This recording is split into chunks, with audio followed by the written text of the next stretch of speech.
दोस्तों नमस्कार। और आज टॉपिक है हमारा अभिप्रेरणा और उसके प्रकार। तो इसमें दोस्तों आपको एचटेट नवंबर 2019 में आई हुई जो क्वेश्चन है, जितने भी प्रीवियस पेपर के क्वेश्चन हैं वो मिलेंगे और कम से कम 50 क्वेश्चन मिलेंगे। इस टॉपिक में से हर बार एचटेट के 2 क्वेश्चन आते हैं, पीजीटी के 2, टीजीटी के भी 2 और पीआरटी के भी 2। पिछले साल भी आए हैं, 6 के 6 क्वेश्चन इंक्लूड हैं पिछले साल के लेटेस्ट और प्लस में 50 क्वेश्चन, ताकि आपके कंसेप्ट और अच्छे हो सकें। तो चलो शुरुआत करते हैं। अभिप्रेरणा आंतरिक शक्ति है जो अनेक उद्दीपन उत्तेजनाओं का परिणाम होती है। यानी कि उत्तेजना मीन्स आप उत्तेजित होते हो किसी काम को करने के लिए। आप अंदर से जब मोटिवेट हो तो उत्तेजित होते हो किसी काम को करने के लिए। अभिप्रेरणा को अंग्रेजी में मोटिवेशन बोलते हैं, जो कि लैटिन भाषा का है। इस बात का भी ध्यान रखना, लैटिन भाषा का। अब ये कुछ डेफिनेशन है। बिलियर, जॉन और सिम्पसन के अनुसार प्रेरणा क्रिया को आरंभ करना, यानी कि कोई भी कार्य करोगे तो आरंभ करोगे तो आप प्रेरित हो तभी कार्य करोगे। आपने एस्टेट की पढ़ाई शुरू की इसलिए कि आप मोटिवेट हो, मोटिवेट नहीं होते तो नहीं करते। तो जारी रखना, उसके बाद नियमित रखने की प्रक्रिया है। गुण के अनुसार अभिप्रेरणा एक प्रक्रिया है जिसमें सीखने वाले को आंतरिक शक्तियां अथवा आवश्यकताएं, जो उसकी खुद की आवश्यकता होती हैं, वो ही उसको लक्ष्य की ओर ले जाती हैं। अभिप्रेरणा जो होती है ना। चलो अब देखते हैं जो क्वेश्चन है किस तरीके से बनते हैं। बाहरी या आंतरिक वस्तु जो क्रिया प्रारंभ करने, देखो जो भी कार्य आप प्रारंभ करोगे ना, मान लो आपने एस्टेट की पढ़ाई शुरू की आज ही, तो ये आप खुद अंदर से मोटिवेट हो। अगर खुद अंदर से मोटिवेट नहीं हो, माँ बाप कितने ही कहें और कितने ही कहें, आप कोई कार्य नहीं कर सकते। तो ये बाहरी या आंतरिक शक्ति जो कार्य को प्रारंभ करे, क्रिया प्रारंभ करने में पहल करे, तो इसे बोलते हैं मोटिवेशन। अभिप्रेरणा यानी कि मोटिवेशन। तो दोस्तों व्यवहार का उत्पादक, कोई भी आप व्यवहार कर रहे हो तो उसका कारण है कार्य आरंभ करना, व्यवहार का उत्पादक, तो ये भी दोस्तों अभिप्रेरणा है। नेक्स्ट है एनडीआई अभिप्रेरणा सूत्र, यानी कि जो एनडीआई मोटिवेशन का फार्मूला जो दिया था वो दिया था दोस्तों हिलगार्ड ने। सही आंसर हिलगार्ड है। तो ट्रिक लगा लेना, एनडीआई का जो मोटिवेशन का फार्मूला दिया था वो बहुत अच्छा था, उसने हमको हिला दिया। मोटिवेशन के जो फार्मूले ने हमको हिला दिया। और फार्मूला बताता हूं दोस्तों कौन सा था। तो दोस्तों फार्मूला है, एस्टेट टीजीटी 2019 में आया था ये। तो फार्मूला देख सकते हो आप, फार्मूला ये है उसका, ये वाला, एक्सपेक्टेंसी गुना वैल्यू और इम्पल्सिवनेस गुना डिले। तो ये फार्मूला है, ये दिया था आपका हिलगार्ड ने, क्योंकि पिछली बार पेपर में आया था, हो सकता है आपके भी आ जाए। नेक्स्ट अभिप्रेरणा के प्रकार। तो दोस्तों जो मोटिवेशन होती है वो 2 प्रकार की होती है। मोटिवेशन आप सभी जानते हो, एक तो इंटरनल और एक एक्सटर्नल। एक तो आंतरिक अभिप्रेरणा जो हम खुद से, एक होती है बाह्य अभिप्रेरणा। तो दोस्तों एक एक करके पढ़ेंगे इनको हम। आंतरिक अभिप्रेरणा के अन्य नाम होते हैं ये। आंतरिक बोल दो, व्यक्तिगत अभिप्रेरणा, जैविक मीन्स नेचुरल। प्राथमिक अभिप्रेरणा, जन्मजात अभिप्रेरणा को ही बोलते हैं आंतरिक अभिप्रेरणा, जिसके कारण कोई कार्य होता है। बता दूंगा इसकी डिटेल। और यह है प्राकृतिक अभिप्रेरणा। सेकंड है दोस्तों बाह्य अभिप्रेरणा के अन्य नाम हैं, वो ये हैं बाह्य अभिप्रेरणा, सामाजिक अभिप्रेरणा, क्योंकि इसको हम समाज से प्राप्त करते हैं। अगर समाज या पुरस्कार या दंड है जो, अगर वो हमें जिद करता है तब जाके मोटिवेट होते हैं। मनोवैज्ञानिक अभिप्रेरणा बोल सकते हैं, द्वितीय अभिप्रेरणा भी, अर्जित अभिप्रेरणा भी, और कृत्रिम, या फिर अर्जित करते हैं समाज से, और कृत्रिम। तो ये नाम है, ये भी आ सकता है। जैसे दोस्तों पेपर में इस तरीके से आया था पिछली बार। एस्टेट 2014 में कृत्रिम अभिप्रेरणा को डैश अभिप्रेरणा भी कहते हैं। प्राथमिक गलत, द्वितीयक बिल्कुल सही। तो इस तरीके से आ सकता है। अब बता रहा हूं दोस्तों, आंतरिक अभिप्रेरणा होती क्या है।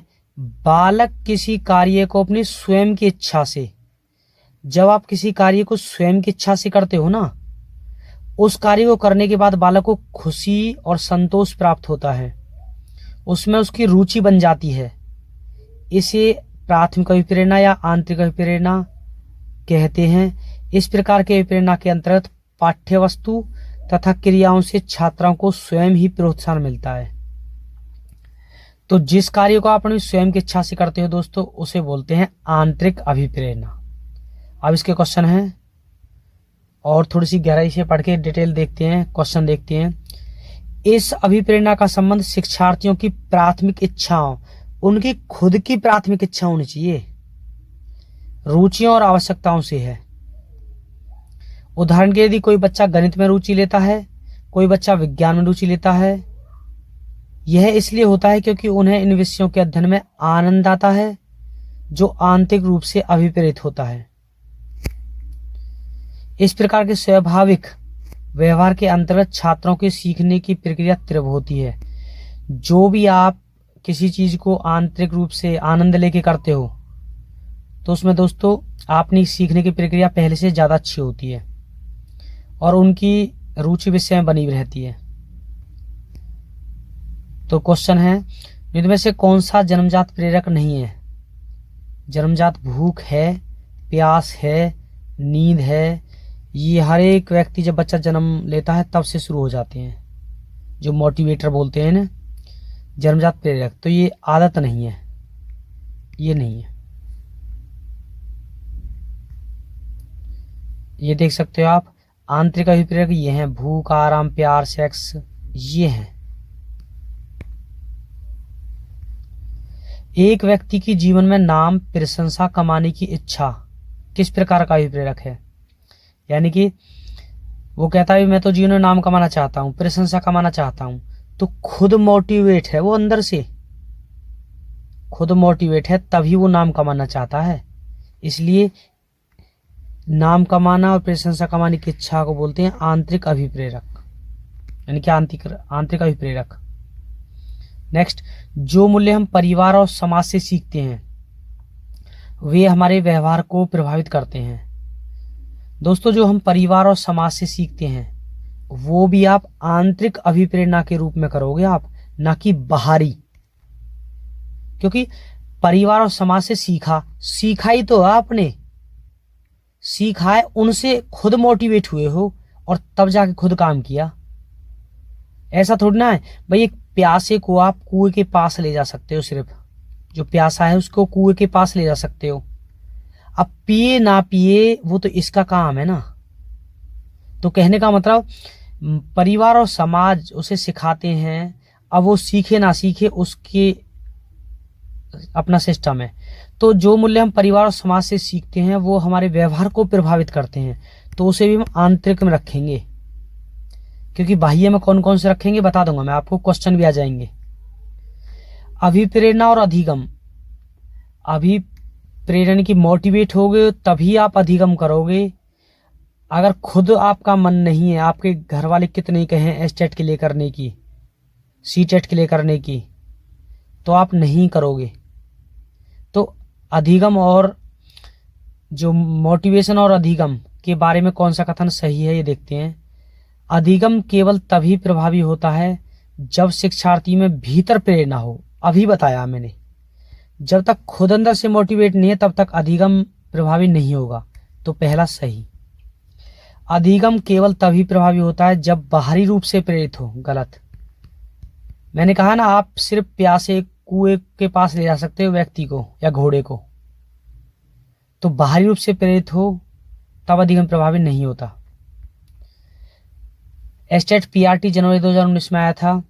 निम्न में से कौन सा आंतरिक अभिप्रेरणा का उदाहरण नहीं है, ये ध्यान रखना। आंतरिक अभिप्रेरित है तो दूसरों के बारे में चिंता करता है। नीड फॉर अचीवमेंट, प्रशंसा या नाम कमाना चाहता है, कुछ प्राप्त करना चाहता है तो ये भी आंतरिक में आएगा। लेवल ऑफ एस्पायरेशन, उसकी महत्वाकांक्षा का अपना लेवल है, मैं ये प्राप्त करना चाहता हूँ, ये भी आएगा। प्रेज, अगर आप प्रशंसा, दंड और पुरस्कार, ये तीन ध्यान रख लेना दोस्तों। इनके कारण जो भी आप प्रेज, दंड और पुरस्कार के कारण जो आप प्रेरित होते हो उसे बोलते हैं बाह्य। इसलिए ये भी है, ये भी है, ये नहीं है चौथा। प्रेज, दंड, पुरस्कार ये सब बाह्य अभिप्रेरणा में आएंगे। अधिगम निर्योग्यता, लर्निंग डिसेबिलिटीज उपयुक्त रूप से परिभाषित किया जा सकती है। यह बाह्य है और शैक्षणिक सांस्कृतिक वंचना से वंचित होती है।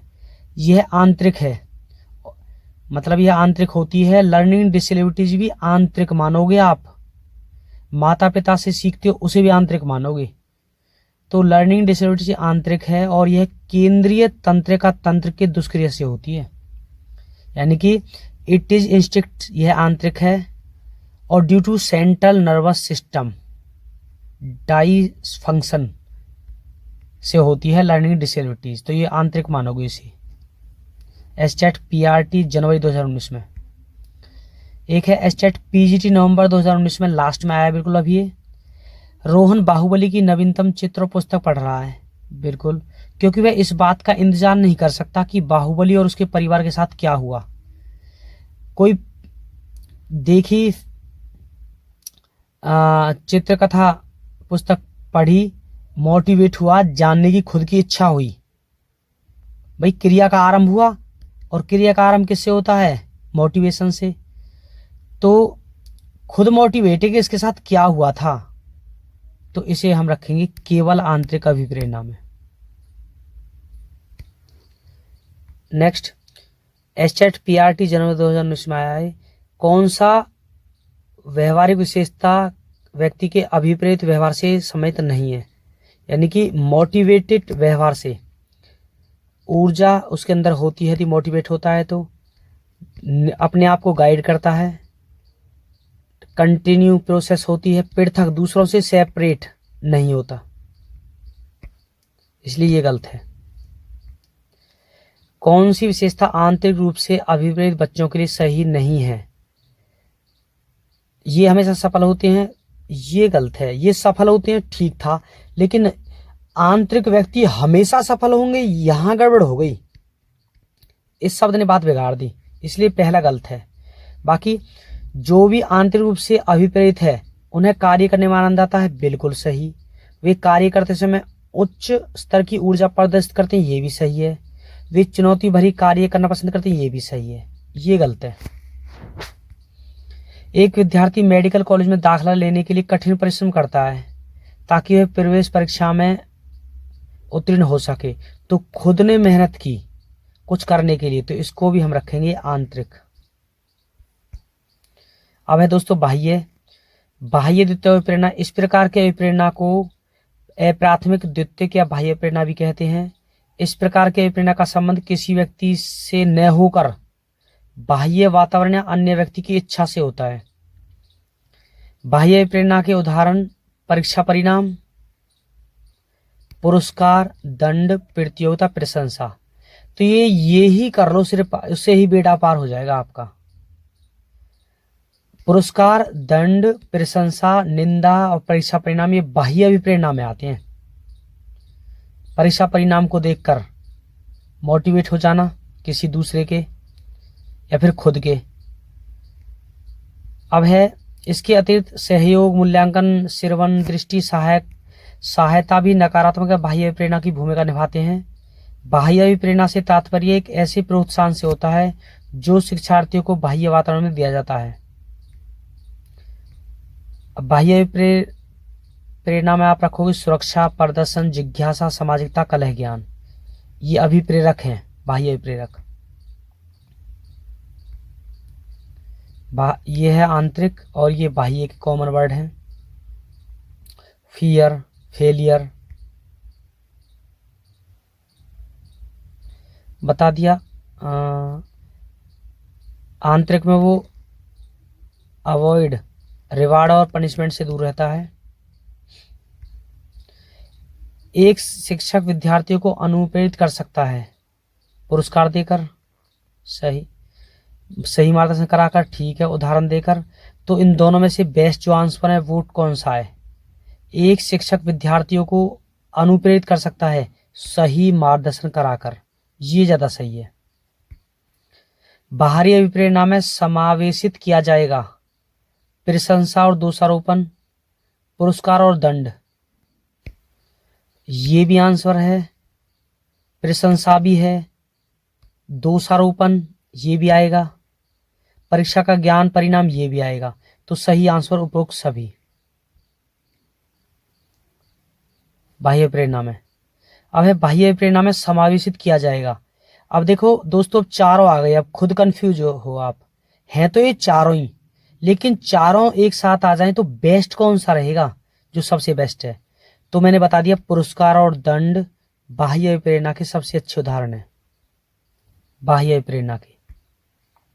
अब है अभिप्रेरित व्यवहार। अभिप्रेरित व्यवहार की विशेषताएं, जो भी कोई मोटिवेट होता है उसकी विशेषताएं।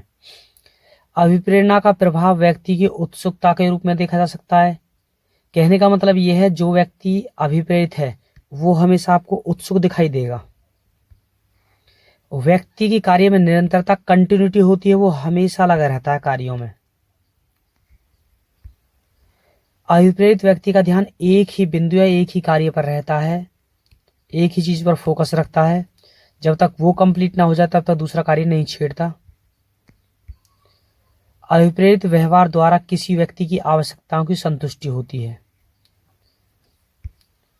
अभिप्रेरित व्यवहार किसी न किसी क्रिया को जन्म देता है। कहने का मतलब, क्रिया का जन्म का मतलब यह है कि जिस किसी ने भी कोई ना कोई खोज की है, तो इस बार लिए खोज की है कि खुद मोटिवेट था उस कार्य करने के लिए। तो अभिप्रेरित व्यवहार किसी न किसी क्रिया को जन्म देता है। आवश्यकता की पूर्ति से या लक्ष्य की प्राप्ति पर व्यक्ति के अंदर तनाव कम या दूर हो जाता है। अभिप्रेरणा के दौरान मनुष्य में एक प्रकार की शक्ति उत्पन्न होती है। तो अब देखते हैं क्वेश्चन कौन कौन से आते हैं दोस्तों, आप अपनी अंडरस्टैंडिंग क्वेश्चन है। निम्न में से कौन सा कथन अभिप्रेरणा की प्रक्रिया के संदर्भ में उपयुक्त नहीं है? तो सही नहीं का ध्यान रखना। यह व्यक्ति को लक्ष्य की ओर ले जाता है, बिल्कुल सही है। मोटिवेटेड पर्सन ही कोई ना कोई लक्ष्य प्राप्त करता है जीवन में। नंबर 2, यह व्यक्ति की शारीरिक आवश्यकताओं की संतुष्टि करता है। संतुष्टि तो करता है दोस्तों, लेकिन शारीरिक आवश्यकताओं की नहीं करता, ये गलत है।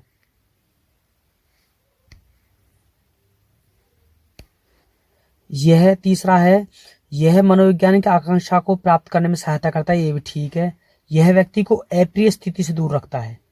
तो ये दोनों में से एक है। दूसरे और तीसरे में से जो ज्यादा गलत हो वो देखना है। यह व्यक्ति को अप्रिय स्थिति से दूर रखता है। भाई मोटिवेट बंदा है तो कहीं ना कहीं जो अप्रिय स्थिति है उससे भी दूर रखेगा, तो ये गलत है। नेक्स्ट, तो दोस्तों ये कंप्लीट है। थैंक यू, पार्ट 1 कंप्लीट है आपका। ओके।